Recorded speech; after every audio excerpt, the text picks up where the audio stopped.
Hi, my name is Brett Jacobs. I'm the Transport Director at New Era Energy. We run a range of HGV vehicles, anything from 7.5 tonne up to 44 tonne Arctic units. The models consist of CF, LF and obviously the new XDs, which we're very excited about. The new XDs feature advanced driver assist systems which comply to the EU's General Safety Regulation package. Our entire fleet consists of DAF trucks only, so we've built a strong relationship with local DAF dealers over the past 12 years.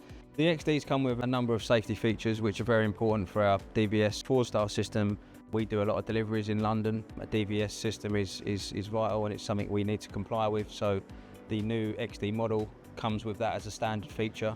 We've recently purchased 20 new XDs, 26-tonne tankers, which are used for multi-drop fuel deliveries across the UK. 90% of our fleet is less than 5 years old, and our reasons for doing this is to ensure the vehicles come as standard with the latest safety features and technology, as well as being aerodynamic and as fuel efficient as possible.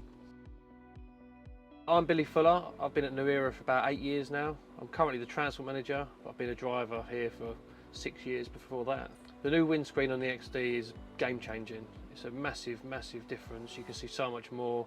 You can see cyclists, pedestrians. It's a much easier drive, especially around congested areas such as London. I'm Amber Gegas and I am Director of Renewables at New Era Energy.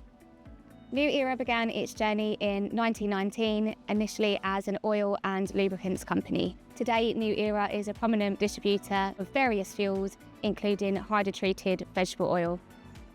Hydrotreated vegetable oil is a direct replacement for diesel, as there are no modifications needed. It's got impressive environmental benefits, notably that CO2 emissions are reduced by up to 90%. We now have our entire fleet running on HVO, and this is a huge focus of ours. With the switch over from diesel to HVO on New Era's fleet, we are saving over 2,000 metric tonnes of CO2e each year.